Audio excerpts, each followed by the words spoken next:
안녕하십니까. 국내 크레딧 전략을 담당하고 있는 김상만입니다. 지금부터 하반기 신용채권 시장 전망에 대해서 좀 말씀을 드리겠습니다. 근데 뭐 사실 하반기 저희 전망을 뭐 그렇게 뭐 낙관적으로 보고 있지는 않습니다. 이제 상반기에도 채권 시장은 또 금리가 올라서 그 다음에 그 회사채 시장은 신용 스프레드가 확대돼서 좀 어려움이 많으셨는데요. 하반기 되면 조금 나아지지 않을까라고 좀 기대를 했는데 여러 가지 뭐 우크라이나 사태 등 여러 가지 돌아가고 있는 정황들이 아직은 조금 긴장의 끈을 놓기에는 좀 시기상조라고 좀 생각을 하고 있고요.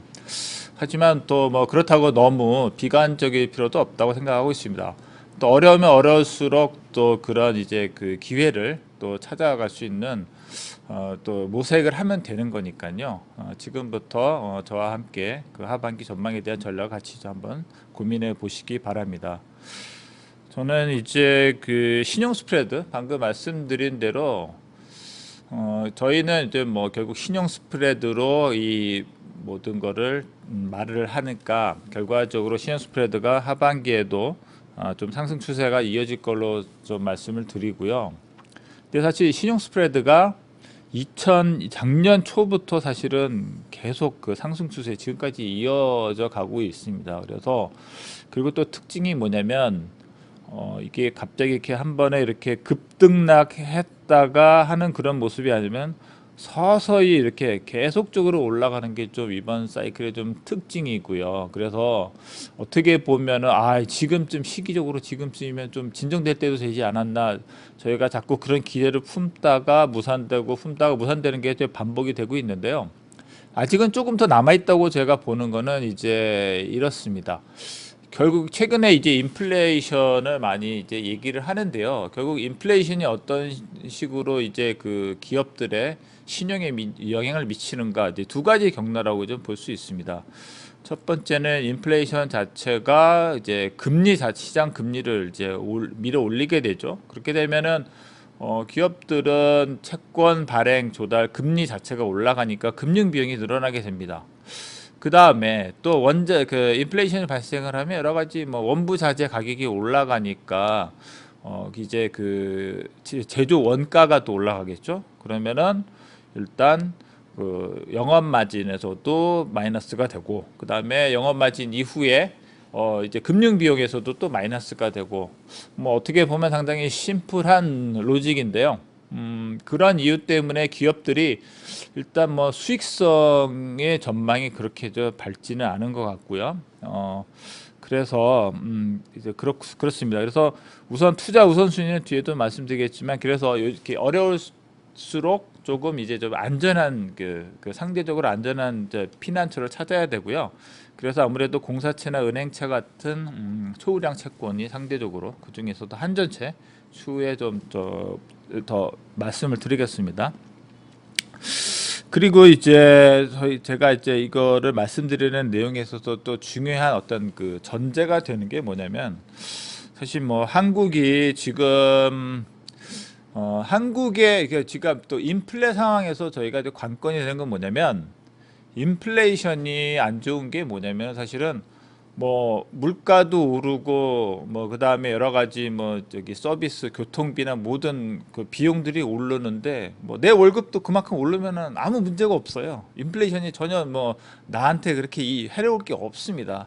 근데 인플레이션의 문제가 뭐냐면 여러 가지 그 비용이 증가하는 속도가 각 이제 주체별로 각 부문별로 다 다르다는 거죠. 그래서 인플레이션이 진행이 되면 뭐 이렇게 수혜를 보는 그런 주체도 있지만 뭐 손해를 보는 주체도 있고, 각각 입장이 다 다릅니다. 근데 그거는 모든 국가 차원도 다를 수 있고 산업별로 다를 수 있고 기업별로도 다 다릅니다. 근데 이제 한국이라는 전체 놓고 한국 주식회사의 관점으로 놓고 보면은요, 한국은 어쨌든 간에 여러 원자재를 수입을 해서 제조 가공을 해서 다시 수출을 해서 먹고 사는 나라지 않습니까? 근데 지금 보시면은 어쨌든 저희가 자원이나 식량이나 이제 수입하는데 자원 가격이 올라가니까 이 무역 수지가 이제 적자가 나고 있지 않습니까? 그러면은 한국은 어떻게 보면은 지금 밑지는 장사를 하고 있는 그런 상태라고 좀 볼 수 있습니다.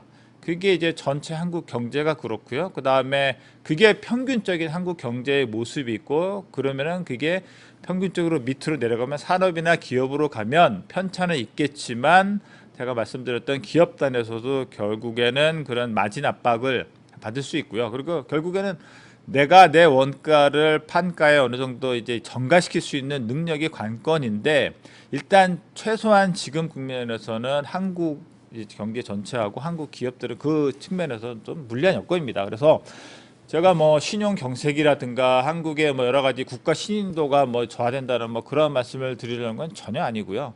근데 이제 뭐 저희는 다시 리스크 프리미엄이라든가 가격이 어쨌든 자산의 어떤 가격이 리프레싱 되는 그런 관점에서는 저희가 이제 한국 자산에 대한 전반적인 재평가도 뭐 지금 진행이 되고 있다. 뭐 환율 보시면 알 수 있지 않습니까? 원달러 환율만 보시면 단적으로 아실 수 있습니다. 그래서 뭐 인플레이션 뭐 이 부분은 뭐 이렇게 길게 제가 말씀드린 내용은 아니긴 한데, 이게 뭐 올라가는 속도가 뭐 되게 빠르죠. 그 다음에 문제는 인플레이션이 뭐 하반기에 증가 속도가 좀 꺾일 수는 있겠습니다만은 레벨 자체가 올라가 있기 때문에 이 증가율이 꺾여도 이미 높아진 레벨에서 증가율을 꺾어도 경제 주체들이 받는 부담은 사실은 계속 높은 상태가 당분간 유지될 가능성이 아주 높은 거죠.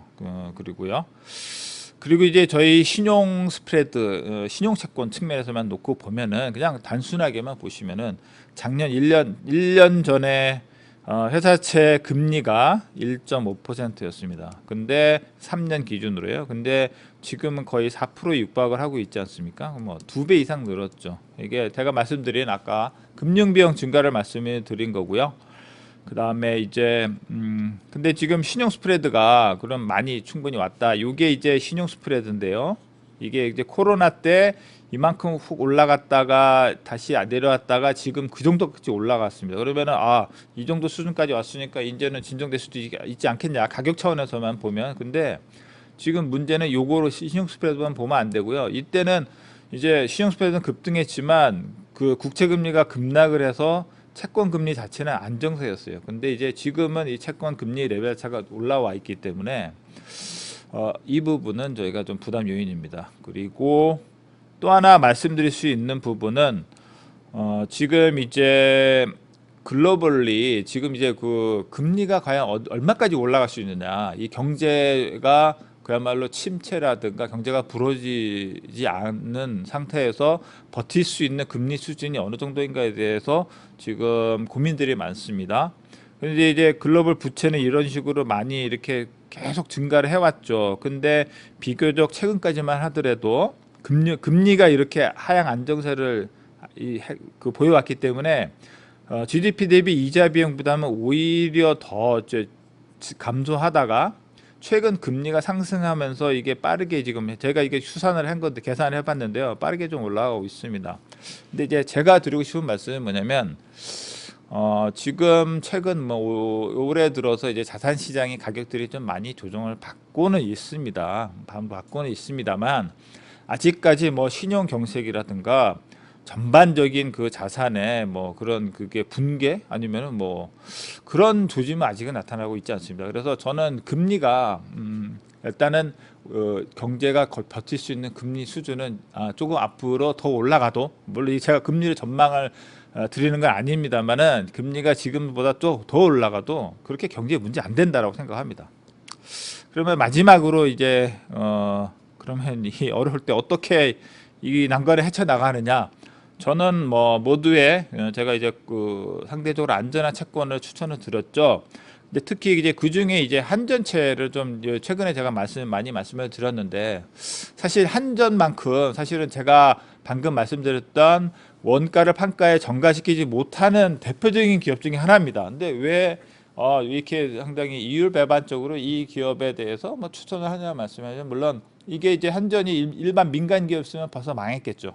벌써 마이너스 같은데, 한전은 이제 그 공기업이기도 하려니와 그 다음에 지금 결국에는 이 한전의 이 어쨌든 그런 그 이제 적자 문제는 한전의 어떤 개별 기업의 문제가 아니고요, 한국의 전체적인 그런 에너지 정책, 그 다음에 그런 그 정책과 향후에 이제 탄소 중립으로 가는 과정에서의 여러 가지 그 신재생 에너지에 대한 투자 그런 것들이 복합적으로 맞물려 있는 사실은 그런 주체거든요. 그래서 결국에는 뭐 신재생 에너지 향후에 투자를 하더라도 결국은 한전이 주도를 해서 뭐 발전 자회사를 통하거든 아니면은 이제 민간 기업의 상호 출자를 통해서 같이 하든 간에 이게 주도적으로 나갈 수밖에 없는 그런 기관이기 때문에 한전 문제는 뭐 정부가 단기적으로 뭐 전기요금을 바로 현실화시키지는 못한다 하더라도 영업적으로는 도움을 못 줘도 뭐 재무적으로는 이게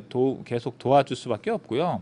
한전의 신용도 자체가 그러니까 해외 신용 등급 같은 경우에는 이제 국가 신용 등급하고 이제 같은 AA 마이너스급입니다. 그래서 한전의 신용은 대한민국 정부의 신용하고 같이 간다. 그리고 지금은 상당히 과도기적인 그런 상황에 처해 있고요. 그래서 지금 한전 채권의 가격이 거의 지금 회사채보다도 가격이 더 싸져 있습니다. 그래서 근데 이거는 제가 보기에는 이런 구조가 뭐 아주 장기화되기 힘듭니다. 그렇게 되면은 여러 가지 복합적으로 문제가 생길 수 있기 때문에 결국 지금은 어떻게 보면은 정부가 그 원리금 상환을 보장하는 채권이면서도 높은 금리를 받을 수 있는 이런 한전의 채권에 투자할 수 있는 기회는 사실은 뭐 지금 아니면은 다시는 보기 아주 어려운 그런 기회가 될 것 같습니다. 그래서 뭐 한전 외에도 제가 이제 그 하반기 전망 자료에 여러 가지 좀 관심 업종을 좀 말씀을 드렸거든요. 뭐 종합 상사라든가 그다음에 이제 방산 산업 같은 것들 그 세부적인 내용은 제 보고서를 좀 참고를 하시고 하반기 어려운 시기를 잘 극복하고 좋은 성과 내시기를 그렇게 기원하겠습니다. 이상으로 제 발표를 마치겠습니다. 감사합니다.